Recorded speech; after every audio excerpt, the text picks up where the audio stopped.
Hola, and welcome to the Overly Animated podcast where we take animation seriously. We talk everything animation here, including Castlevania, which we'll be getting into today. I'm your host, Alex Bonilla, and today I'm joined by Sam Quattro. Hello. You can find more about our podcast at overlyanimated.com. You can also subscribe to us on iTunes at overlyanimated.com/iTunes or on YouTube at overlyanimated.com/YouTube.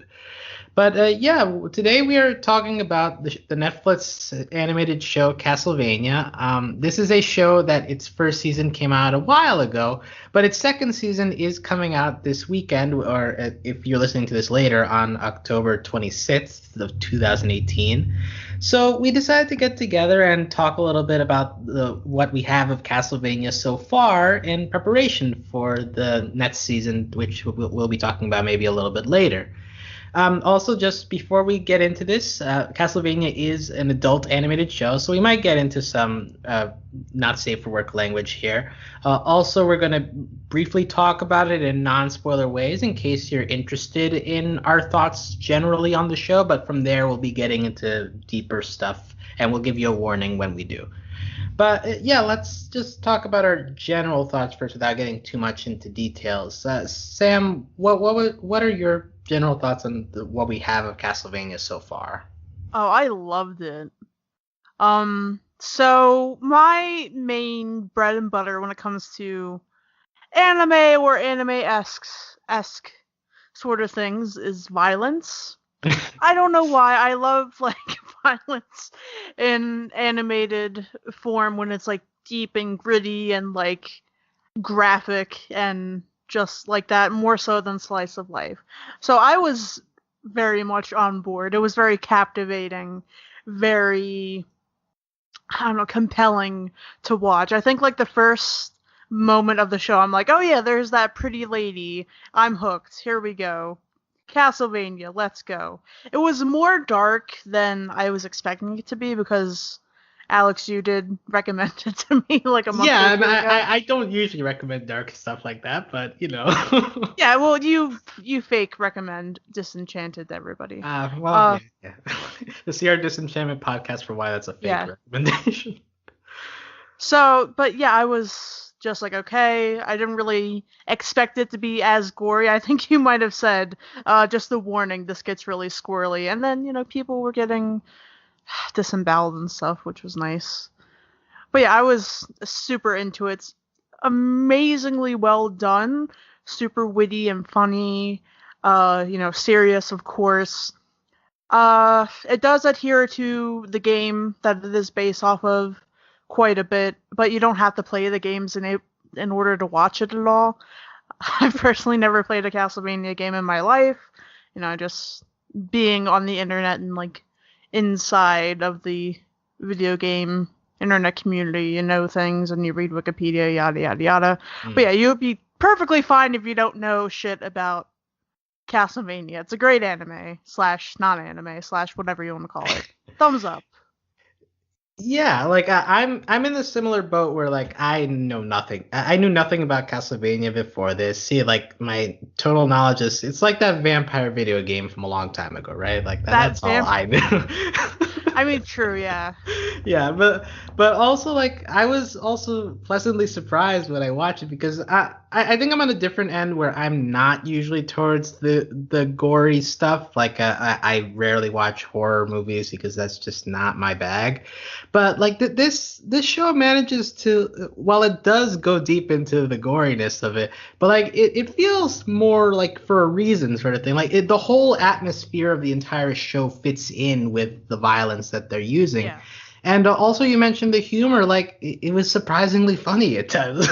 It's such a dry humor, but within the hopelessness of the world, the jokes that they managed to do it really hits. They hit because they don't abuse of them, and they pick the right moments for it.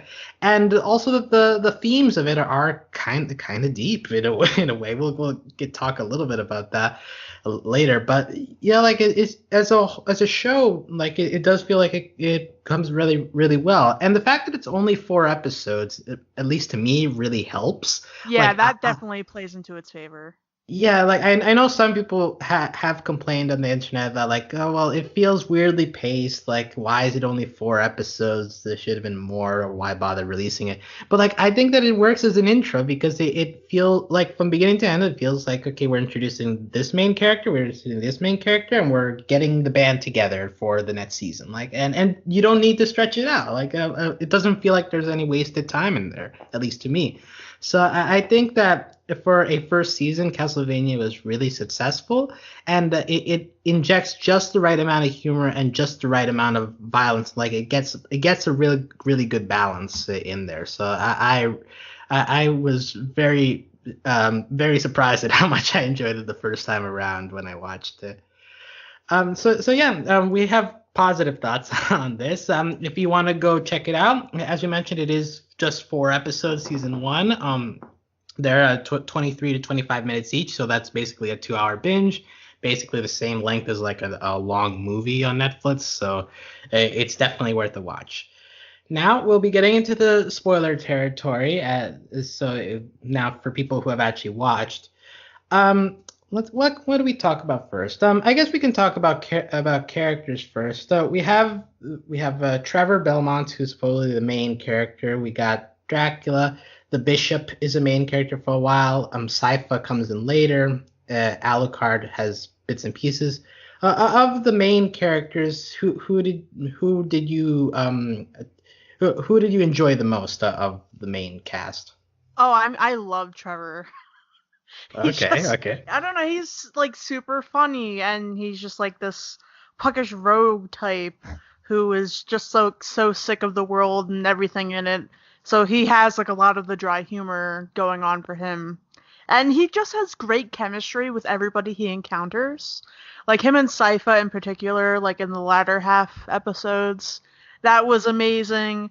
Everything he was doing with all the like clergymen in the middle episodes. That was great. I love Trevor. He's the best. Yeah, I really like Trevor too. He really doesn't give a shit about anything in life, which makes it funny when like it reacts with like people who are the rest of this world is so engulfed in their like personal things like with religion or with their lives falling apart, and Trevor's just like I don't care or like what's going on, and like even in the middle of fights, like he drops in little lines like there's like the like God shits to my dinner once again or like lines like that were like they're quick, but because of just how dryly he delivers them, like it ends up being funny in that way. But yeah, Trevor is a highlight, and I especially like that we don't see him for almost all the first episode, so like it gives us the environment first. Like we talk about Dracula and we talk about what this world is, and then we dive into the individual story of Trevor. Like now that we have that backstory established, so like I like that segmenting for talking about Trevor. I personally, well, Trevor, I think is also my favorite, but I do want to give props to the Bishop just because of how like totally evil he is. like from the Yeah. very, like from the very beginning, like just the voice that they give him is so like menacing. He's in charge of burning Dracula's wife, and then the scene that I remember the most is like him and Trevor in the church, and um he's talking about his delusions of wanting to be the church, and then later the demons come in. Like his final thing is like but I did it my entire life for God, and the demon just like snaps back like your God thinks you're shit or something like that. But Yeah, and then the demon like kills him, and it's great. yeah, it's great because and it feels cathartic when he gets destroyed because of just how like the totally over the top of a villain he is. But at the same time, we don't see enough of him to get bored of him. So I really liked the bishop in the few scenes that he gets in this season. And in general, religion gets a lot of talk here because, well, basically the theme is that Dracula is considered a demon, but because of the fact that his wife was using science, they were doing like medieval Yeah. stuff. And I just wonder, like, how did you feel about the whole, I guess like these people claiming to be people of God, and then them getting punished by basically the bowels of hell because of what they did to Dracula. Or did that connect to you at all? I mean, it was the 1500s, so it's like hashtag reasonable for the time. I mean, obviously it's not reasonable that you're killing people who undertake scientific pursuits. That's probably what set us in the Dark Ages, TBH. But, like, for me, like, it made sense given the world and, the time period. And it's gonna, come back around. Obviously, it has already to bite these people in the ass because they're being murdered by demons all the time. So yeah. Yeah, and I love how the demons, they come back and like they just throw it in these people's faces. Like, man, like sure you might try to be serving God, but you're doing shitty things, so why should we care? Yeah, exactly. Like, you're murdering in the name of God, which is like, no. Yeah, yeah. And also, like, just speaking personally, it did touch me a little bit because around the time that I started watching this, I had just left a religion that my parents raised me in, and it ended up, so like right now I'm in a weird place when it comes to religion. So watching this around that time was a little bit Cathartic. strange. Yeah, it was also cathartic in a way because it's like people do things in the name of religion, but like when you take a step back or like you watch it from the outside, you're like, what the fuck are these people doing? I'm like, why do they think that this is what God wants if you're trying to worship him, sort of thing? And so it feels funny in a way to see like the devil beings coming to punish these people. But like also you feel kind of like, well, they got a point. Like this, like I think the elder at some point is like, well, if we're gonna kill each other, then do we really deserve to stay around to stay around? So like those themes do come up again and again in this show, and I think that they hit them well, even if they are a little bit over the top at times. Like also there's the moment where the bishop is getting like consumed by the demon, and they just cut to like stained glass of Jesus. Oh, staring down at that them. was such a good shot. Like it manages to be funny because of how over the top it is in that instance. Yeah. And actually, also, like I'm talking about this church scene a lot, but like there's a lot to break down there. Also, the visuals of this show are amazing, but like in that scene specifically, like it just they push up the red levels all the way up to like 100. Like the bishop's face is all red. There's like a tiny bit of yellow coming in through the windows, but otherwise, like while Trevor is talking to the bishop, like it just looks like they're in a hell pit. So like I love the show's use of color when they decide to pull that out. Although the rest of the world is just so bleak because that's kind of how the atmosphere is. But That's true. how do you feel about the general aesthetic of this show? Since we talked a little bit about it being anime styled sort of thing, but Yeah. like It's hard not to just call it a straight anime at this point. I want to do that too. But it isn't, like, I don't know, like, it's hard to categorize. It's definitely done in that hashtag anime style. I really appreciate the aesthetic and like the darkness of everything and how dour and just upsetting everything looks all the time. It really makes me feel like I'm in the 15th century, even though, obviously I'm not. That's a good point. And like also the opening shot of this entire show is just like a bunch of skulls on pikes. It's like, okay, well Yep. this is what you're getting into. Hashtag brutal. Yeah. But also at the same time, like because everything is so dour, so when we get into Dracula's castle and we see all the shiny science stuff, like it feels more like, okay, this is modern stuff. And then Yeah. later, when they find like the gears and the lights going on in the underground catacombs, like that also stands out more because everything else is so bleak on the outside. So, Yeah, honestly, when the show first, like the first episode, I was like, when does this take place? I didn't remember what the time said, but everything looks really modern for some reason. right, because we start in Dracula's castle. Yeah. We haven't talked much about Dracula. Like he's the person we meet first. The whole show begins like setting up Dracula as this kind of hermit, and this woman comes in to the castle wanting to know, wanting to get information out of him. You said that you liked this scene from the very beginning. Well, like what Yeah. stood out I to was you like about it? I was like, okay, pretty lady, I'm in. She's like a spitfire. She don't take no sass from Dracula. I thought she was gonna be the protagonist. To be honest. I was like all in for that. I wasn't expecting it to be like a straight adaptation of the games at all, which it turned out to be more so of like the third one. Anyway, but yeah, I was like, oh yeah, I'm into this sassy lady. She can like do her science. She can be herself, hang out with Dracula, and then it didn't turn out that way. Yeah, yeah. Like one small negative thing I will give this show, this is another show where it's basically the death of a female character impulsing the male characters Yeah, push into villainy. Like I that. wasn't a super fan of that element happening. It's a really overdone trope at this point, and it would have been better without it. But you got to get the plot going somehow, I guess. Yeah, they get it out of the way early, so like by the time you're deep in the show, you kind of like just Yeah, you accept it. forget. But like I will say like when I watched it for the first time, I was like, oh man, we're really doing this this early.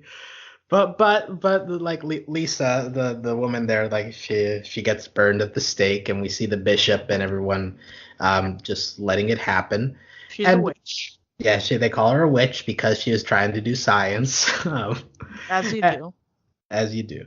And Dracula shows up in like a fire tornado, and it's like, yeah, I'm just gonna give you 1 year to leave before I destroy this place because you killed my wife. Honestly, I thought that was super reasonable. Yeah, but Like he could have just killed you all. He is Dracula, but no, he gives you a year, albeit it's because he has to like build his army and stuff. But he gives you a year to leave, and you didn't. So like, whose fault is that? right. We cut to like a year later, and it's the Archbishop giving a speech. It's like, hey, the devil told us we should leave, but guess what? Nothing happened, right? And then blood starts raining from Yep. the sky. You should have left. He told you. Yeah, and then the hell beasts start, and I think this is like the first scene where you get the gore of the show because Oh the yeah. beasts come in and start like disemboweling the people. You see guts on Yeah. the street all over. It's disturbing in like a really compelling way. Yeah, Yeah, this show is not for the faint of heart in terms of gore. Like if you're not ready to see just people being beheaded and their eyes just like roll back and blood everywhere and like intestines and shit, not the show for you. yeah. But so all that happens, and Dracula is like, hey, I gave you a year, you didn't do squat, so like So I'm just like, gonna destroy everything. yeah, face my wrath.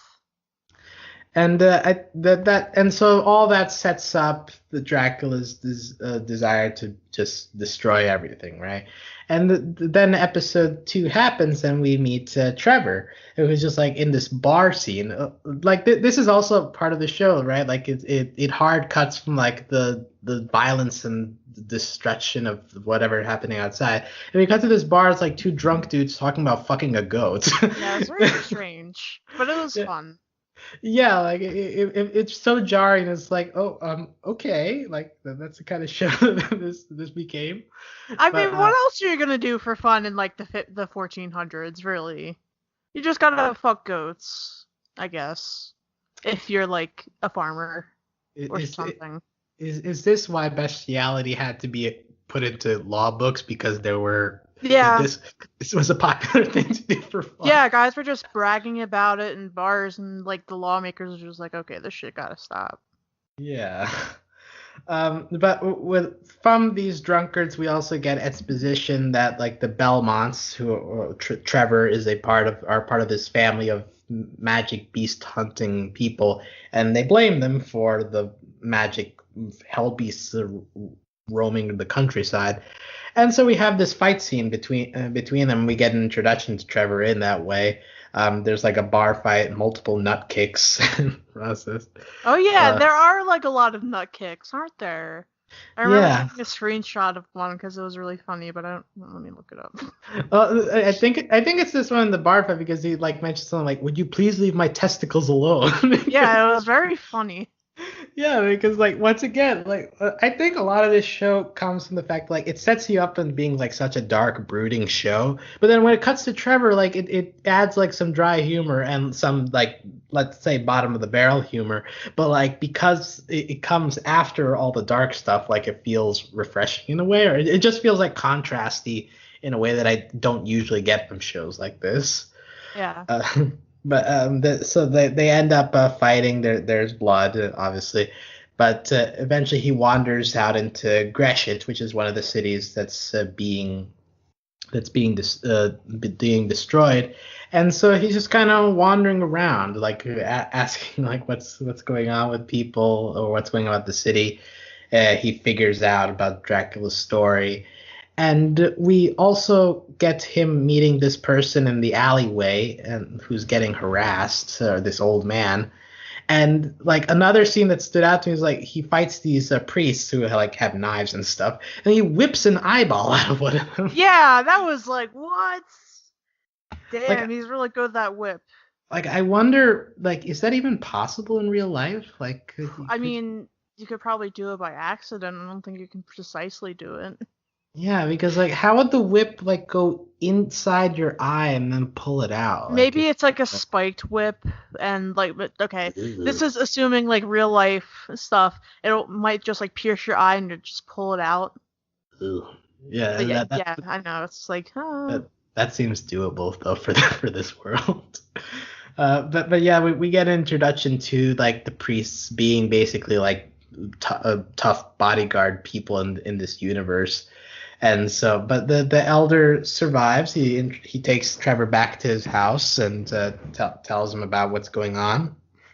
And like also there's this whole theme going on about like for people to gain power, ordinary people just have to step aside and keep quiet, which is also kind of a theme that we're going on in society right now. It's that whole thing of because Dracula also says something like this, right? When he talks about people to blame for his wife dying, it's like those people could have stopped it if they felt like it, but they just let it Yeah, happen. they're just as guilty because they're bystanders. Yeah, and so it's interesting in light of like the current political climate of like apathy sometimes taking over, like stuff like messages like this seem a bit I feel more like there's like a slogan that potent. goes with that, but I don't remember what it is. It's like Mm. complicit. It's like something complicit. Blah blah blah.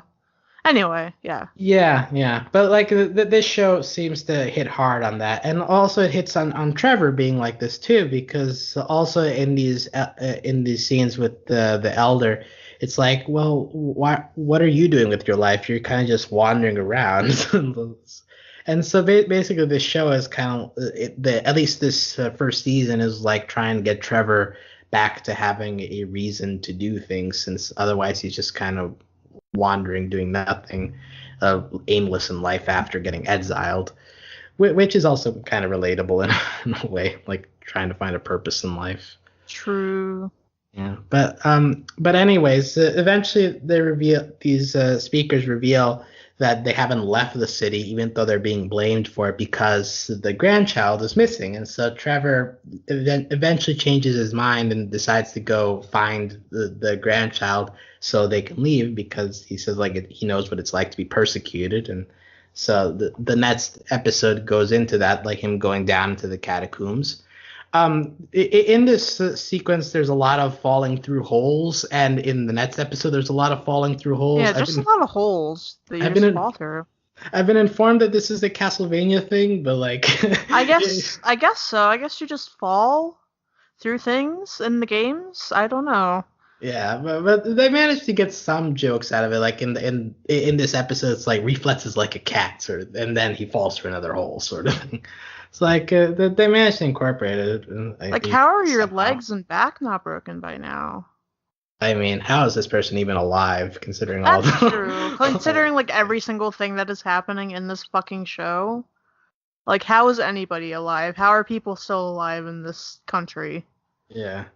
And in this scene, he meets like a very weird monster, a stone eye cyclops, he calls it. And I do hope for season two we get more weird creatures like this because this season did kind of focus mainly on the hell beasts and like people being evil. But Yeah. like we didn't really get weird like supernatural stuff outside of that. But like the Cyclops was pretty cool. I'm sure Um, that's like a game nod of some sort, like, oh, it's the boss from the thing. yeah, and like Waka waka. and he shoots laser out through his single eye. It kind of felt like a Zelda villain kind of thing. But yeah, so he fights the Cyclops. This is where the "God shits in my dinner" once again line comes from. It is a thing in the games. Oh, it is. Fun fact. But he manages to kill it and undoes the curse that would turn everybody into statues, including the grandchild, which turns out to be a granddaughter, Sypha. We didn't really talk about Sypha in the introduction. She does things later, but like it seems she's mostly halfway introduced here. Like, Yeah. what are your thoughts on Sypha in this first season? She's just plucky and like again, she takes no sass from Simon. Not Simon, that's the other. Yeah, What, yeah. God damn it, I forgot. Trevor, sure. Trevor. Fuck. Yeah, sorry. I know Simon and Trevor are two different people. Thank you. But yeah, she takes no guff from him, and you can tell that they're gonna fuck eventually. Ooh. So Wait, are you shipping them? no, it's just like how they're set. It's like belligerent sexual attention, and it's how Hmm. they're set up. And I also looked on Wikipedia to see if this has been hashtag confirmed by games and or other Ah, supplementary material, and it has been. So ah, spoilers. I'm sorry. boo. Well, I hope this show at least tries to delay that because right now I enjoy the fact that they're just like angry at each other and don't really have any um Sexual good tension. chemistry. Yeah. Like Honestly, I felt I was feeling it. I was like, yeah, you this felt is what this is setting up. okay.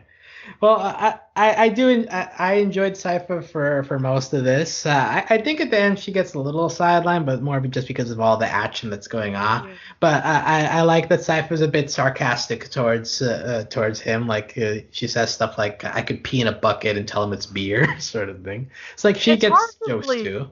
tell for me, like the spaces that her, Trevor, and Alucard are gonna occupy with one another. Like, what's that gonna be in the future? But we haven't gotten there yet, so let's keep going.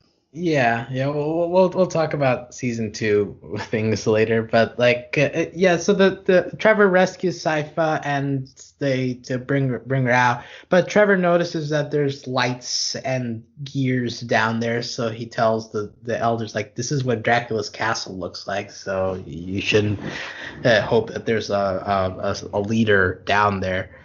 But then we get to Trevor being abducted to the church. We already talked about this scene a lot about Yeah. Trevor and the bishop talking. But it ends with basically the bishop revealing like he just wants to be the main church person in all this country, and he's So like, he wants to be like the Pope or something. yeah, yeah. But also, I guess it does seem to they do seem to be digging into that he truly believes that he is like God's person, or like it's a strange balance they're working between him being selfish and just like doing stuff for himself, but also at the same time believing that he's doing things for God. Like it works a fine line, this show. I don't know. People don't make narrative sense half the time, so I can let that slide. Yeah, yeah. Also, it might. I mean, speaking personally, I think that in religious contexts, like the lines do blur a lot with that stuff. Like, Yeah, you yeah, can like exactly. you can like tell yourself you're doing something for God, even though like deep in your But you're brain, it's not. like yeah, deep in your brain, you're like, well, it's not actually like it's more that I want this, but like God will bless me if I'm doing it for the right reasons, sort of thing. But yeah, he doesn't. Yeah, he doesn't end up surviving this because the hell beings come up. Yeah, your life works makes make sorry. Your life's work makes him puke was a Yeah, good yeah, line. that was a good line. From Hell Beast #1. Yeah. Hellbeast Prime. Is he Prime? Well, who is Hellbeast Prime? I don't know. I guess Dracula would kind of be that, wouldn't he? Yeah, like there's a couple of Hellbeasts who talk. Most of them don't, though. There's also that one later who's like, "We're an army from hell," and then it just gets like sliced. But I mean, what is Dracula really? Is he like a wizard? Is he like a demon? well, I know he's a he's a vampire. vampire. I know he's a vampire, but how can vampires like do that shit? Well, maybe it's like an Adventure Time situation where like it's like Marceline is like a half vampire, half demon sort of thing. So Like Dracula is a half vampire, half demon sort of thing. Okay. maybe, right? Like maybe in season 3 we'll get Dracula's parents. Yeah, so Marceline equals Dracula is what this is, or Dracula equals Marceline. Yeah, Okay. Marceline is Dracula if Bubblegum was killed. Oh, dude, that's like fuck. That should be a fanfic. Yo, write that, Alex. Oh shit, I want to look that up now. That's actually that works really well. Except like badly, but like Yeah, Finn yeah. could be Trevor, and I don't know who would be Sypha. Probably Huntress Wizard. Well, Finn is like Alucard because like he has a relationship with Marceline, but ends up Yeah. like needing to bring her down, sort of thing. Yeah, someone find this fanfic for us. Yeah, this fanfic Okay. sounds like really good, and somebody should write it to me or Alex, because I don't have confidence to And write I fanfic. don't have creativity aside from the premise. Like otherwise, it's just like copying and pasting Adventure Time characters into Castlevania. I mean, we could. That should be a thing. Yeah. I'm like, is there any fan art or fanfic about this? Let us know in the comments down below. Yeah. But so the Hellbeasts show up, and we have this new fight between the mob and Trevor, but at the same time the beasts are coming. This is kind of where like it all ends up ramping up. I think up to now the show, like episodes 2 and 3, like kind of take their time, but like episode 4 feels like all action for a long time. So Yeah. it ends up feeling really packed. So I get that side of the pacing argument, although I think that it works for being a finale sort of thing.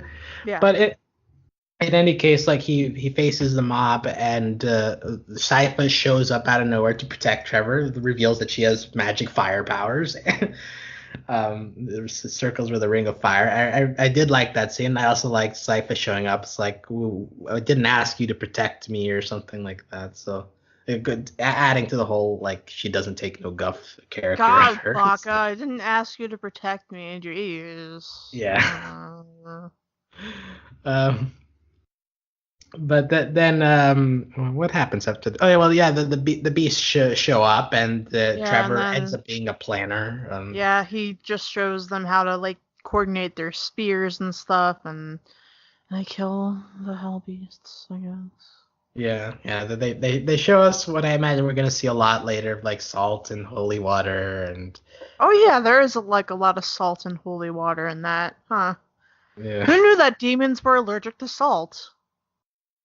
I guess that's a thing because I feel like I other guess shows have so. done that. I'm pretty sure like it's what you like put yourself around like a circle of salt or something, and Yeah. Well, wait, this is also an Adventure Time thing. Like, isn't there an episode where like they surround Jermaine's house with salt? yeah, isn't that how? Is it salt or milk? No, they have to draw the guy's face and then throw milk at it. Yeah. That's a different thing. There's Well, also a SpongeBob episode where they like surround themselves in like a circle and keeps the bears away. So it's like sort of the same concept. So really, all cartoons have been preparing us for the Satanism of Castlevania, then. Yep. Yeah, so they defeat the demons, but then they fall through a hole, like in the middle of the square, like It's like, just the catacombs. yeah, they fall into the catacombs, but they were in the town square, and then just him and Sypha fall into the hole. It Yeah, seems very, I don't know. It's just really convenient. Yeah, really convenient. But so we get a series of falling down holes, including like them falling on top of a gear, and they have like a montage where they swing across onto the metal stretchers and stuff. But eventually they get all the way to the bottom, and they find some pale-looking David Bowie type vampire floating out of a coffin. And he reveals himself to be Alucard. We saw him in episode 1, but in episode 1, I don't think we really saw his face or said his name. So like Yeah. the first time around, I was like, who is this guy? And then later it's like, oh, okay, he's supposed to be the guy we saw in episode 1, The but guy. yeah, the guy. But like, yeah, in episode 1, we see a brief scene of him trying to stop Dracula from unleashing the army, but Dracula just swings at him and it cuts away. So here we see Alucard arising, and Trevor is like, "Well, you're a vampire. It's like I don't trust you at all." And then they have a fight scene, which I think is really good. I think it heats up when Alucard begins teleporting, because like teleporting fight scenes always seem like extra dangerous. Also, there's some good sword fighting in this. I'm not sure why Alucard uses a sword though, because like he's a vampire. It's just classy. Yeah, he's trained in the art of the sword. Yeah. Also, it does seem a little bit like he's kind of toying with him, or like trying to get like what Trevor even is, because at the end he stops only because a Sypha like tells her like we're here for the same purpose, which is to stop Dracula, and that's what gets him to stop. So it also feels a little bit like Alucard testing Trevor sort of thing. But during it feels very tense, because it does feel like Trevor hates Alucard's gut, and Alucard could easily just bite Trevor and kill him. Yeah. So like it does feel like it has stakes regardless. There's Stakes. also vampires. Wow. Anyway. The Trevor also needs him in the junk, but there's no reaction because I guess vampires don't have genitals. They have steel genitals. Have you ever read Twilight? It's like a rock. Is that talked about in Twilight? Okay. So I have memories. I was very big into Twilight back in the day.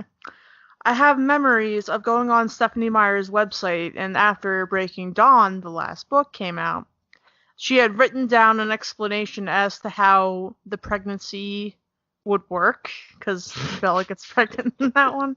I do recall, I don't think it's still up, but I do recall something along the lines of, venom inside of the penis, but also that the penis was just like, I mean, the vampires, they're like stoned, pretty much. Is it? So one can assume. Are there set scenes in the Twilight movies? Or? I think it's kind of like, the curtains billow as they become one, something along that effect. Yeah, because if we're talking about metal penis, like how does that not hurt? I don't know. I mean, I guess dildos like with dildos, are like people yeah. put dildos of various materials inside of their persons, so like it could happen. I guess it could.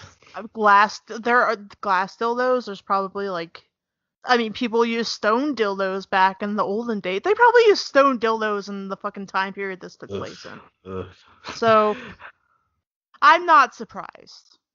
Yeah. If there's probably Alucard Trevor /fic out there, so hopefully this has been talked about. Well, let us know if Alucard fucks, please. If anybody knows. Does Alucard fuck? Yeah. God, Stephenie Meyer still has this up on her website, by the way. Just go into the Breaking Dawn section and then the FAQs, and it's there. Wow, FAQs. It's props to Stephanie, I guess, for not ignoring. Yeah, she explained it. All right. But unfortunately, there is no fucking in this scene. Although there's some good eye fucking, I guess, because they had intense staring scenes during the fight.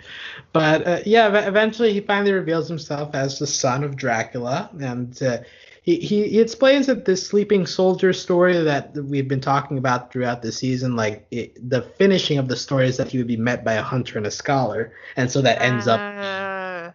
Hey. Forever, yeah. It's there, the prophecy. Yeah, the prophecy has been forcibly fulfilled. But and so very convenient that we just learned the second half of that prophecy right now. And Trevor comments on it. It was like, why don't the speakers tell me anything? Just cause. Yeah, but and so the episode ends with like the three of them walking out together on a mission to destroy Dracula, and then the spooky ending music happens. I have a Um, comment. The name Alucard is really dumb, and whoever came up yeah, with that like 30 years ago. Anyway, keep going. yeah.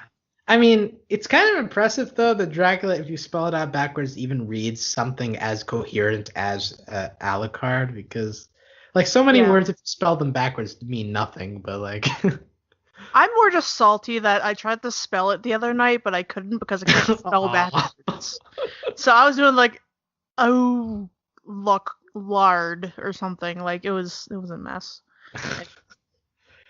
Yeah. What if Dracula was like a palindrome, where like it's somehow said the same thing if you spelled it backwards? That'd be cool.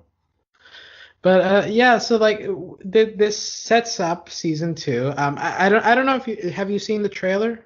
I did, but nothing really stuck with me. Same, It was same. just like Like fight scenes. Yeah.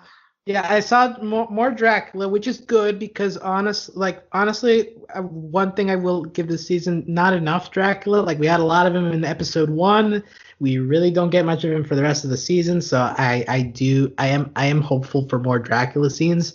There was also like a female vampire looking person that seems to Huh. be with Dracula, so that'll be interesting to look at. Uh, but yeah, like what are your general expectations for what Castlevania season two is going to do now that we have like our main crew together?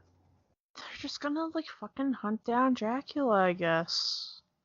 That's what happens in the games, if I recall correctly. I don't know. Like, it's just like a road trip with a couple buddies, really. Yeah, That's how I feel about it. I will say I'm it's a weird comparison, but I wonder if this is gonna end up being like a Dragon Prince type situation where like It's it's silly. it's yeah it's not as great a show, but like it's a similar thing where it's like two people who like know each other and then like the third person who comes from a different race and like people they have to like learn to trust them sort of thing. And so I imagine we're gonna get a bit of that with like Trevor and Sypha like trying to trust Alucard's thing because he's a vampire and all. So I expect some of that, but I also expect more like more witty banter between Trevor and Sypha, and maybe Alucard gets into it. I don't know. We didn't get much humor from him in the short time we got, but there's potential. But Oh, it's like a classic. Oh yeah, we're gonna go defeat the Fire Lord, except he's Dracula. And also, there's more gore. What would happen if Avatar had like this much gore? I mean, obviously, it ooh. wouldn't be for kids anymore, but like, people did die in that show, and there were wars going on, so people had to have been bloodied up. Yeah, and like Fire Kingdom just shooting fireballs everywhere. Like I they mean, should yeah, like like what, like where are all the burn marks? There should be more burn marks than just the few. yeah, like the entire world should like stink of burning flesh. Exactly. It's Like, come on. The yeah. Netflix Avatar series should rectify this. Yeah, if it's live action, might as well like go dark and gritty with They're it. not going to. Yeah, but I mean that'd be fun. Just make it. Well, we're just veering into like turn everything into like DC Universe gritty. Well, my sort of thing, like, is this like, have there been whisperings on the internet that this is like a total like bad adaptation, or is it like too hashtag gritty for the children? Children being the '80s kids who played Castlevania. Yeah, I don't know. Like I haven't I've seen discussion that this is a very close adaptation of the video game, which I guess is good for video game fans. But like it's funny that like for someone who has no context whatsoever, like it still feels like a very coherent story and one that they managed to like inject enough character development into it to make it seem interesting aside from the plot. And that's something that I do hope that Castlevania continues to do. Like I hope that Trevor doesn't stagnate, that we do continue to see him like get some sort of empathy while still remaining kind of like not giving a fuck about most things. And so like I think there's room there with the story while keeping the grittiness of the rest of the world. Yeah. Let's see. I was going to I mentioned DC Universe briefly as a joke, but like I do want to like try to figure out like what makes this work where like it's dark and gritty but like it has jokes and whatnot, but then stuff like Suicide Squad where they try to make jokes but they're also trying to be dark, but like that fails miserably. I Like think what? because maybe it might maybe like source material, because in terms of video games that are what they are like literally 30 years old. This one's based off of Castlevania 3, which came out in '89. Video games that are 30 years old that didn't have too much like story happening within the actual game itself. It was more like, oh, you have like a bunch of characters to play as, and you gotta defeat the bad guy, yada yada. I think there's more like breathing room for people to interpret that different ways, and have things like the religious aspect, and like have things like jokes. Whereas stuff like Suicide Squad, the source material has been beaten to death in adaptation throughout the years. The thing that primarily comes into my mind when I'm thinking about, DC/Batman villains is the animated series from the 90s. That was really prominent, but you also have stuff like, the Lego games, the Nolan movies, the Tim Burton movie, like all this different shit that has been going on for like the past, and like, the Adam West series, all this shit that's been going on for the past 60, even like 70 years, however long Batman's been going on. And there isn't too much room for interpretation because those characters in the zeitgeist have been so clearly defined. Where, if you go like sort of more of a campy, gritty, or like, oh, ha ha ha, Joker has a bunch of fucking dumbass tattoos all over himself, and he's Jared Leto and doing all this dumb shit. If you're trying to go that way versus, the really campy 60s version versus the really like, dark, gritty Heath Ledger version from the Nolan movies, or even, Jack Nicholson, it's hard to reconcile all these different interpretations of the character when there have been so many iconic versions of it. Whereas Castlevania, there's like probably like a manga out there or something or other that elaborated on Trevor and Alucard and Sypha, etc., but it hasn't been so firmly put into the zeitgeist where people are taking issue with it, conflicting with this animated show. I can see that. Like the superhero movies kind of like deal with specific tropes, and so like stuff like this, where it just feels like a very different atmosphere compared to what we're used to watching these kind of media, and also like it's a lot gorier. So because of that, like the dry humor sticks out a little bit more. So like Yeah. it does feel like it's doing stuff that's a little bit different than what we're used to seeing. Also, I will say like for most of this season, like it focused on Trevor, so like we got a lot of time with him. Whereas a lot of times in these gritty movies, like they do try to spread it out a lot. So because of that, you never really get time to develop a character. So I think that that also helps that we had this first season to like focus on Trevor, and that way maybe in the next season we focus on other characters a little more. But now we have that foundation because we spent like the first season on him as well.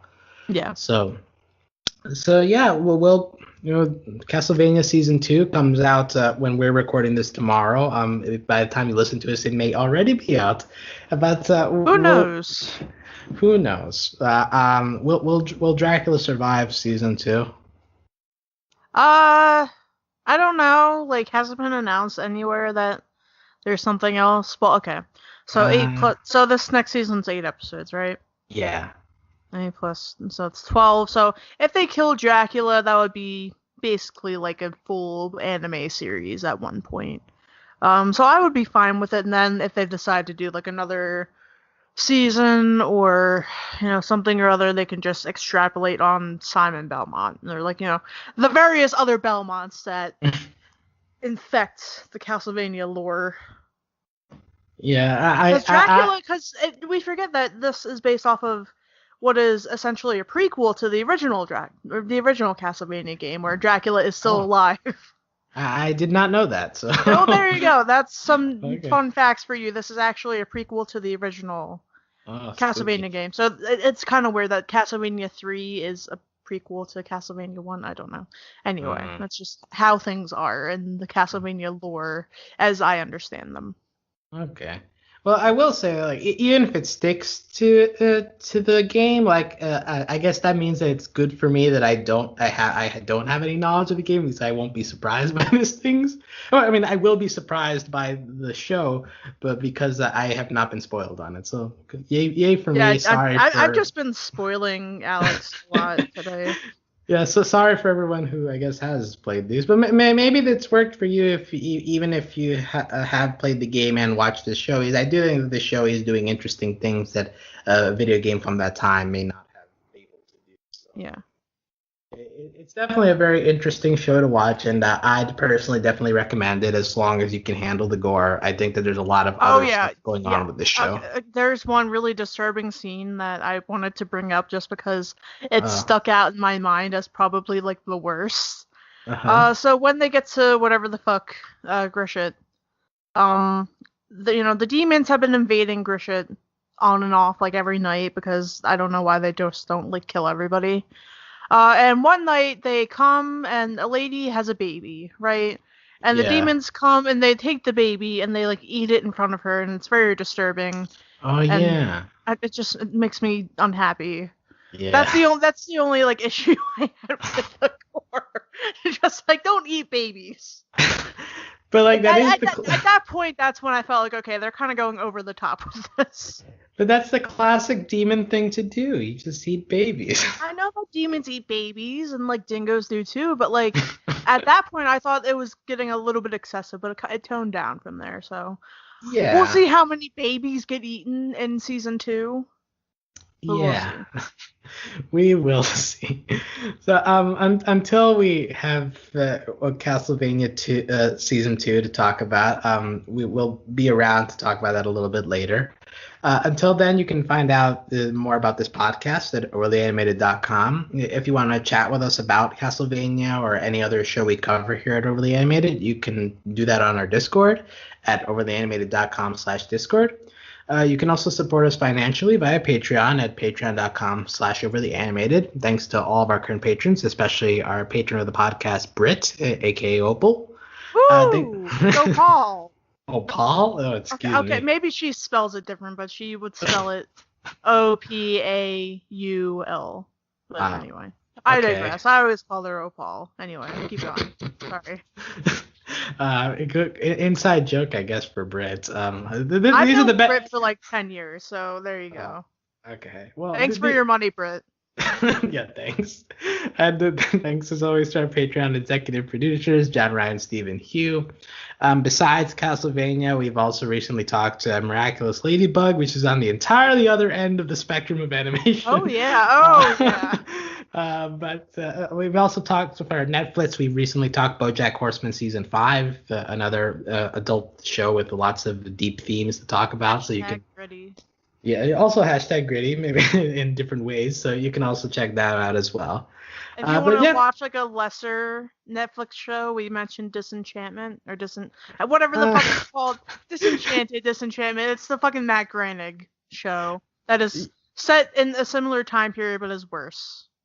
Yeah, that's an example of using too many jokes that are not that great to begin with. Yeah, to just pad out episodes. So and not doing much with the setting, right? Because that was the thing that we complained a lot about with Disenchantment. It's like, really, it didn't feel like they were doing enough with them being in medieval times. Whereas this show, like, it feels like it takes advantage of that. Like, definitely. The whole setting of it, the way that people talk, the idea that like lights, like electric lights are the devil's things. Like, it's like it just feels like this show does it a lot better than other lesser shows like Disenchantment. But yeah, if you want to hear us talk about Disenchantment, there's a podcast for that too.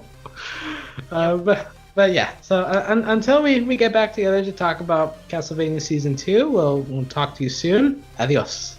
Bye.